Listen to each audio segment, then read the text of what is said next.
La nouvelle était tombée comme un coup près le vendredi 10 avril dernier, annonçant le décès de Mme Rose-Francine Rogombe, sénatrice du 1er arrondissement de Lambaréné.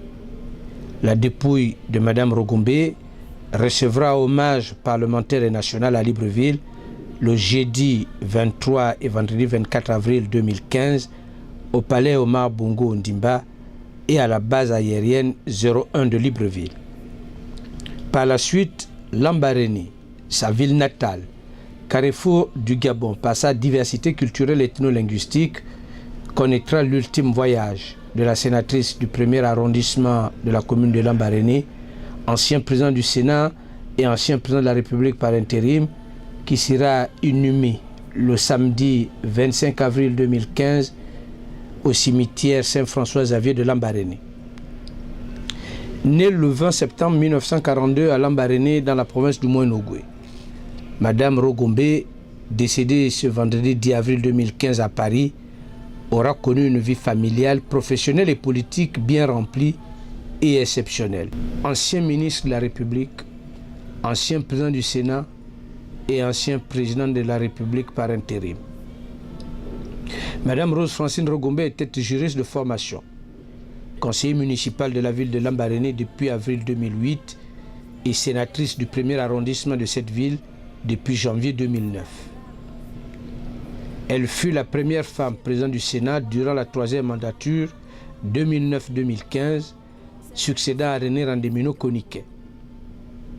La population gabonaise retiendra de cette femme de principe et de conviction que le 10 juin 2009, suite au décès du président Omar Bongo Ondimba, le 8 juin 2009 à Barcelone en Espagne, elle est investie à sa qualité de président du Sénat, président de la République, chef de l'État par intérim, conformément à l'article 13 de la Constitution gabonaise, jusqu'à l'investiture du président élu gabonais Ali Bongo Ondimba le 16 octobre 2009. Rose-Francine Rogombe aura marqué ce passage d'une pierre blanche au regard de sa dextérité, de son savoir-faire, de sa compréhension, de son écoute et surtout de son sens élevé de la concertation. En effet, les politiques autour d'elle, à cette époque, vont se rappeler de son credo les 3C, la Constitution, la concertation et le consensus, un triptyque à travers lequel Rose-Francine Rogombe voulait absolument concilier les positions de tous les acteurs du processus électoral de l'époque afin de parvenir à l'organisation d'une élection libre, transparente et préserver ainsi le Gabon des affres d'un basculement vers l'inconnu.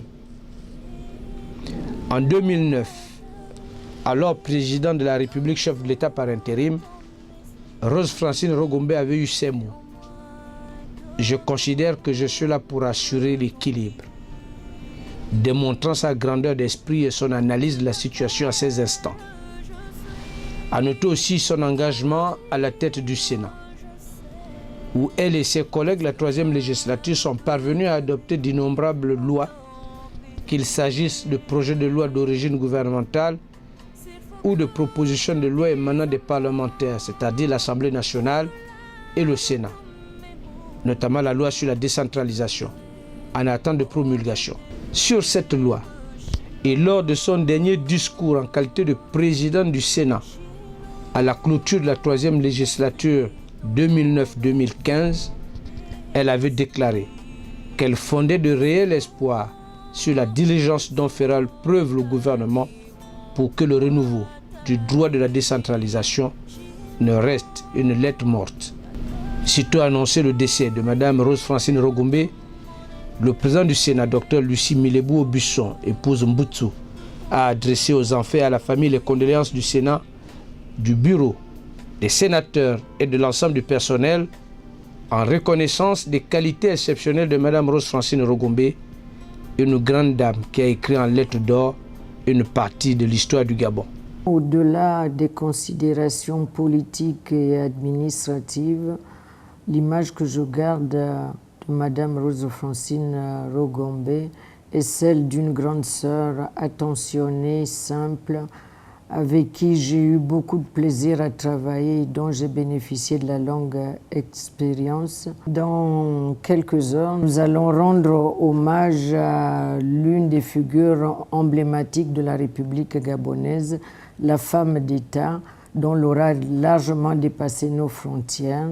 Cet adieu s'inscrit sous le signe de la reconnaissance infinie de l'ensemble des sénateurs et du personnel administratif pour l'œuvre accomplie au sein de notre institution. Madame Rogombe a été la première femme présidente par intérim lors de la transition de 2009 qu'elle a assurée avec dextérité et brio. J'invite humblement le peuple gabonais à se recueillir par la pensée, par la prière et à lui rendre un hommage de reconnaissance infinie. Le décès de Madame Rose Francine Rogombe, icône féminine, est une grande perte pour le Gabon, car de sa vie professionnelle et politique, elle aura su marquer le Gabon. Au palais Omar Bongo Ondimba, ceux qui ont côtoyé l'ancien président du Sénat du Gabon dans ses multiples fonctions de ministre, de parlementaire, de président de la République par intérim reconnaissent la grandeur de cette grande femme qui a su inlassablement porter haut ses actions et son engagement en faveur du développement et de la démocratie au Gabon. Nous avons perdu une collègue, nous avons perdu une mère et une sœur, mais aucun d'entre nous n'imaginait que quand elle nous quitte, après la mise en place du dernier bureau, que l'issue fatale allait arriver. Nous avons été étonnés et surpris.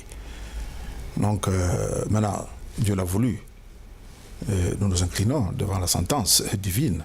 Et c'est un hommage mérité que les sénateurs vont lui rendre, au-delà de ce que fera la République. Le sénateur que je suis et l'ancien Premier ministre de Rose Francine Rogombe, que j'ai été, ne peut qu'avoir une pensée en direction de cette éminente personnalité. Nous sommes des Africains. Je dirais que Madame Rogombe a rejoint sans tarder son époux. Et je souhaite que les deux se voient, se rejoignent et mènent une vie paisible. Parce que nous, ici, sur cette terre, la vie n'est pas paisible. Elle est tourmentée. Ce jour, le 8 juin, je m'en souviendrai. Tout ce que nous avons vécu ensemble pour préparer cette transition. Ce jour où elle a prêté serment. Et que dire de ses grandes sœurs, précurseurs, de ce que nous connaissons aujourd'hui de la femme gabonaise. Donc, c'est une grande perte. Nous regrettons le départ prématuré de cette icône. Elle a su donner la place à notre institution. Le Sénat a eu une notoriété grâce à elle, reconnue tant au niveau national qu'international. Les sénateurs de la 3e législature, l'ensemble des sénateurs, et l'équipe des fonctionnaires reconnaissent en elle le président du Sénat qui a su rassembler, qui a su faire avancer de nombreux textes, faire adopter de nombreux textes très attendus par le gouvernement, notamment dans le domaine de la décentralisation. Nous avons été surpris par le caractère fort de cette dame qui a géré avec une dextérité cette transition. Une immense personnalité, il faut le dire. Je suis ici tenté de dire que le Gabon vient de perdre une personnalité. Elle mérite qu'autour de tout ceci, il y ait vraiment tous ces hommages-là et toute cette reconnaissance de la République gabonaise pour cette dame. Et c'était une icône. En tout cas, quand on partait en mission d'étranger, beaucoup de chefs d'État, beaucoup de personnalités politiques voulaient la voir, voulaient la rencontrer. Parce que c'était un modèle, c'est une femme réussie, qui a réussi sa vie, une femme de conviction, une femme qui aimait son pays et qui aimait sa famille, qui aimait les gens. Outre le fait qu'elle ait su gérer la transition chez nous, l'histoire retiendra d'elle que c'est au cours de son mandat que la loi sur la décentralisation a été adoptée. Le souhait de tous les sénateurs aujourd'hui, c'est que cette loi puisse avoir ses textes d'application, ce qui serait d'ailleurs une façon de rendre hommage aussi à cette dame. Je garde d'elle le souvenir d'une femme dynamique, d'une femme d'une très grande probité morale, mais d'une très grande intégrité morale et intellectuelle. Elle était fidèle à ses idées, à ses convictions. Et ce que je trouve de remarquable en cette femme, c'est son sens de l'autorité. On a toujours tendance à penser que les femmes ne seraient pas à la hauteur de certaines responsabilités, mais là, je crois que sa grande expérience et peut-être le profil qu'elle a, parce qu'elle était juriste, a largement contribué à faire en sorte qu'elle dirige cette institution avec beaucoup de dextérité. Pétrie de valeurs humaines, Rose Francine Rogombe a fait advenir la victoire de la raison sur le désordre, donc de l'homme contre les forces qui le nient. Ainsi écrivait le président Omar Bongo Ondimba lors de la présentation à la famille de ses condoléances et des condoléances de la République.